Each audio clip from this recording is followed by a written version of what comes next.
ma'am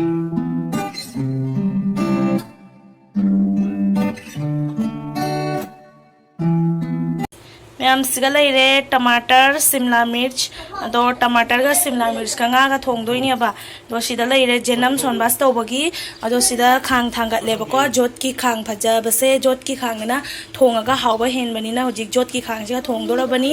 अदो सिगा लेरे आई हुजिक थोंगबा हौजरागे अदो जेनम गा पासपोरन गना सोनबास तौदोइनेबा सिदा लेरे पासपोरन तो जेनम दुगा सोनबास तौदोइनी सिदा लेरे मरोय खरा असेना कनोनी अखोइगी धनिया पाउडर लेरे से जीरा पाउडर लेरे से गरम मसाला सिना चिली पाउडर अदैदी सिना हल्दी नि तो सिसे हापगा इ थोंगदारक्तोइनी हुजिक म्याम हाउना थोंगदारक्तोइनी दो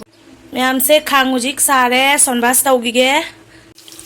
चलेरे जेनम गा पासपोरन गा हुजिक सोनबास तौगरे अदो सी हुजिक हापगे कोई मैम सिगा लेरे मरोय मपांग कईका लोय हाब लोरेबको अदो nga से nga बजानियबको nga बजा लेहोबदो सुमाइना सेगायरागा थाइनेबको मटुम मटुम ओइना थोंगी नते सुमाइना सेगायरागा थागा थोंगिनी दो मसाला कईकागा से nga से हाक सुमाइना ngौमिनारनी दो लोरागा इसिंग मु हापतोइनेबा दो इसिंग थाक लोरागा मु यंगहलागे असिंग हाक ngौमिनागिगे मैम सिगा हिंजांग से फजना सौरेबको दो से चाकसु थांगतखरे अदो ngasiगी दिनदा से जेंगु मैम नोंथी मंगेबको अदो अयुक्तदी नोंग खतंग सु खिअमे दो हुजिकसु पुरा नोंथी मंगी अदैदी असाइदी नोंग सु खरा खरा खाअमिएबा खतंग खतंग अदो आइदी फजना चुगद्राइना खलुरे दो चुद्रे दो सी हुजि ngahak सहोलगा मुथलनी दो चाक से कामागा इगी चाक हिंजांग रेडी ओरनी म्याम अदो होरेन साबदा मु जेंगहला आगे म्याम सिगा लेरे इगी चाक आई काउना चाखलुरे दो सिगा जोंग चाक खरा लेरे सिगा लेरे हिंजांग दो जम हौरमे दो आई हुजिक चाक चागिगे सिगा लोई लेनेयबा सोंदसो इबाई चारी आंगांसिंग दो इदि से चिचे कईका लोई चारी दो इजु चागिगे हुजि मैम आई हुजि चाक चाना क्वामटब म उमेबको दो आई हुजि पार्लर द चके तौरिदु असि आई शेडो का मेकअप ब्रश कनेबा आई हुजि पार्लर द आई शेडो एकबा तंबा चके आइना तौरिबको द सि पाए अदो आई हुजि थोअनी अदो रेन पार्लर योरागा मु यंगहला आगे से मस्जिद लेरे से लेरे मस्जिद सिगी ऑपोजिट तनी तो ngasi खाली चिचे की पार्लर हांगी मना की दुकान से हांगदे अब आई चंगे मैम जौरे अदो हुजि की तंबिगे अदो मैम सिदी अहोंगिनेबको से खाली आईगी दुम तंबगिनी दुगा असेंगमा मेकअप की सिदा लेरे सिसिनेबा जैकलिन हिल्स असिना असेंगबा दी कस्टमर लाप मतमदा असिना केरिनेबा अदो दुम अतंबगिना असिना दुम तंबाइना जैसे जैकलिन की कनो से सिदा लेरे दो ममल 3700 मागी प्राइस ने बसे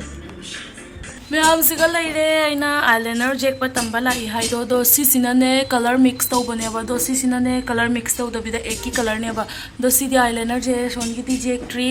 अदो सिगा लेरे दो कलर मिक्स की पामगना सुमाइना अदैदी पामद्रगना सुमाइना दो अमर रील्स नम गरे दुदुना मखोनजे रील्स नि मैम रील्स आई हुजिक पार्लर दा लेरी दो हुजिक आई पार्लर दा गी हल्लनी अब को चिचे होइदा दो आई आका को चलैबो नंग जे तल्लिबो अदो आई हुजिक कनो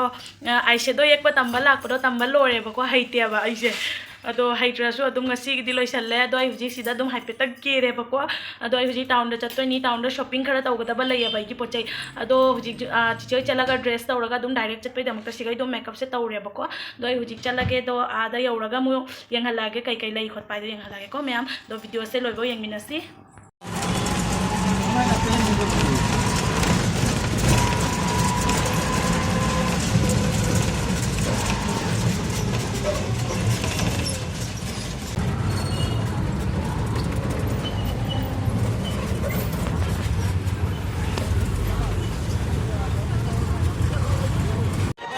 मैं हुजिक उसका जागे न तौरी तो मेला दसु ngahak changुगे अदो मैम ngasi मेला से मी भजन तिल्ली चंगमदगी हौना पूरा मी क्लिक इनारे दो नहान फास्ट लांबदगी मी जाम तिनदेबको ngasi मी भजन तिल्ली अदो चटप खोटपसिबो वारे दो वीडियो बु भजन लौबा ngमने ना थाजद्रि मैम मी तिनजे उबदा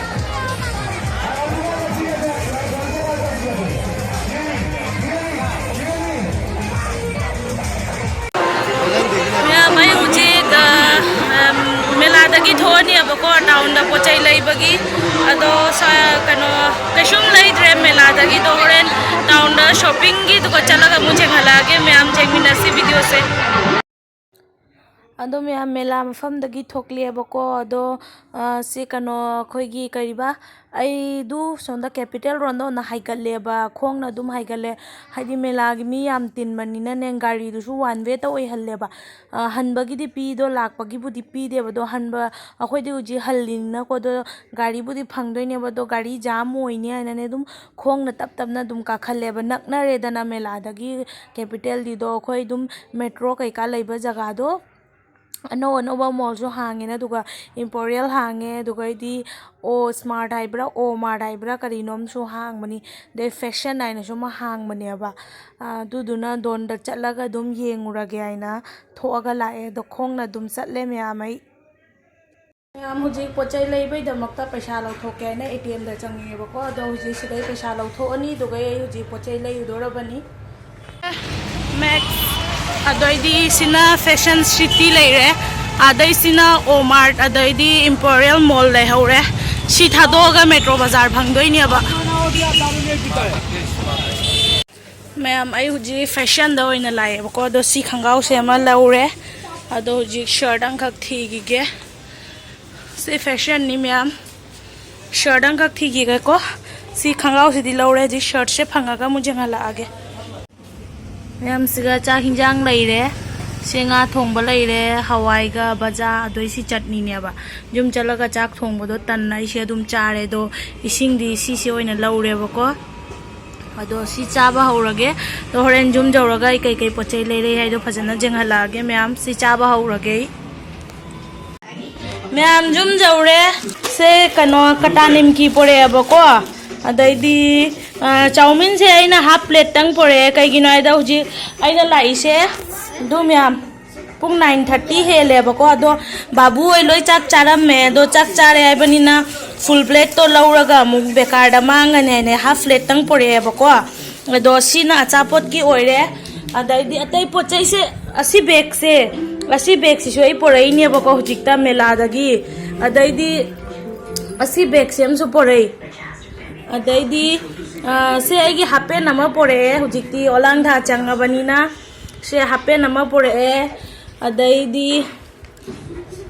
से ब्लैक कलर की टी शर्ट नि सिंपल नि कैसुम जाउदे सिमगा पोरे अदैदी सी जीन्स से मा पोरे अदैदी सॉक्स अमा पोरे अदैदी कैसुम लैरक्त्रे दो सी बैग से सिनी सी तनी मैम हते कैसुम लैरक्ते अदो मतंग सिगा मैम वीडियो से लोशन जरगे अनौ बैचिना ओइरदी चैनल से सब्सक्राइब तौबिरमो अनौ बैचिना ओइरगदी चैनल से सब्सक्राइब तौबिरमो